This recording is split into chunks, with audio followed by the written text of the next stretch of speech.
ओह, हाय रे। बहू, जरा एक गिलास पानी तो लाना। जी ये लीजिए बाबूजी। कितनी बार कहा है आपको, अब आपकी उम्र नहीं रही काम करने की। देखो तो पैर भी कैसे कपकपा रहे हैं। हम मजदूरों की जिंदगी ही ऐसी होती है सरला, क्या करें। अगर कमाऊंगा नहीं तो अपने परिवार का पेट कैसे पालूंगा। आज अगर हमारा बेटा लापता ना होता तो मुझ बूढ़े बाप को यूं काम नहीं करना पड़ता। पता नहीं कैसी किस्मत लिखता है भगवान हम गरीबों की। दिन पर दिन बुढ़ापा बढ़ता जा रहा है। ऐसे में शरीर पता नहीं कब तक साथ देगा। ऊपर से घर में जवान बेटी है। अगर हालत ऐसी ही रही तो ऐसे में कैसे इसकी शादी करवा पाऊंगा। अपने सास ससुर की ये हालत देखकर सांझ को उन पर बहुत दया आ जाती है। दरअसल रामकिशोर और सरला का एक बेटा था सुरेश, जो कि कुछ साल पहले मजदूरी के लिए शहर गया था, लेकिन वहां जाने के साल भर बाद ही वो लापता हो गया और उसकी अब तक कोई खबर नहीं थी। अपने मजबूर ससुराल वालों की ऐसी हालत देख अब सांझ फैसला लेती है कि अब वो काम करेगी। इसलिए अब वो काम की तलाश में पहाड़ों पर निकलती है, लेकिन उसकी समझ में कुछ नहीं आ रहा था कि आखिर वो क्या काम करे। वो पहाड़ी इलाके के उस टूरिस्ट प्लेस पर पहुंचती है जहां बहुत से टूरिस्ट घूमने आते थे। उस जगह पर खाने के तरह तरह के ठेले भी लगे हुए थे, लेकिन फिर भी कुछ टूरिस्ट थे जो निराश होकर वहां से जा रहे थे।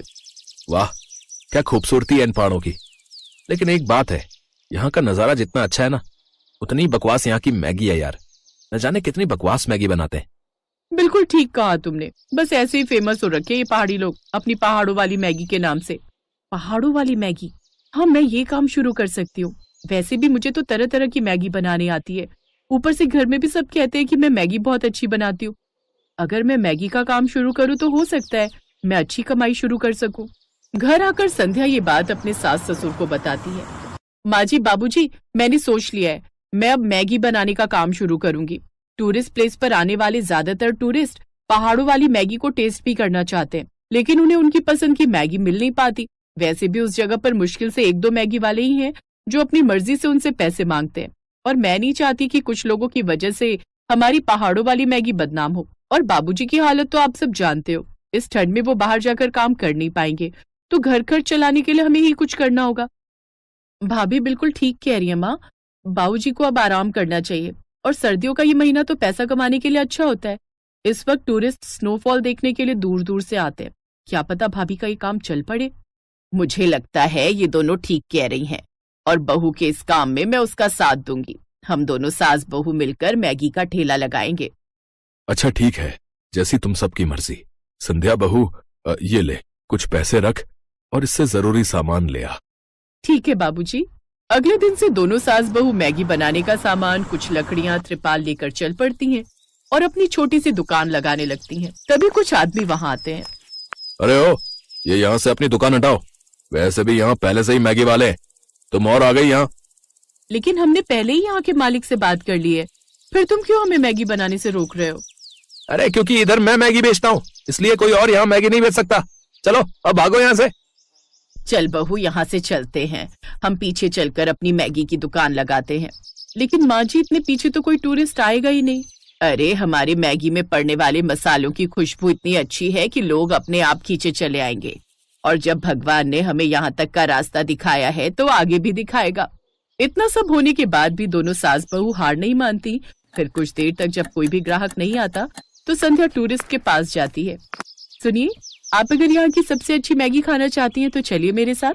हम ऐसी मैगी बनाकर आपको खिलाएंगे कि आप उसका स्वाद भूल नहीं पाओगे। अच्छा ऐसी बात है, अगर तुम इतने विश्वास के साथ कह रही हो तो ठीक है, एक बार तुम्हारी मैगी ट्राई करके देख लेते। अरे नहीं विराज, तुम्हें याद है जब रोशनी और रौनक यहाँ से घूम कर गए थे तो उन्होंने क्या कहा था कि ये पहाड़ी लोग एक तो इतनी महंगी मैगी बेचते हैं, ऊपर से उसका स्वाद भी कितना बेकार होता है।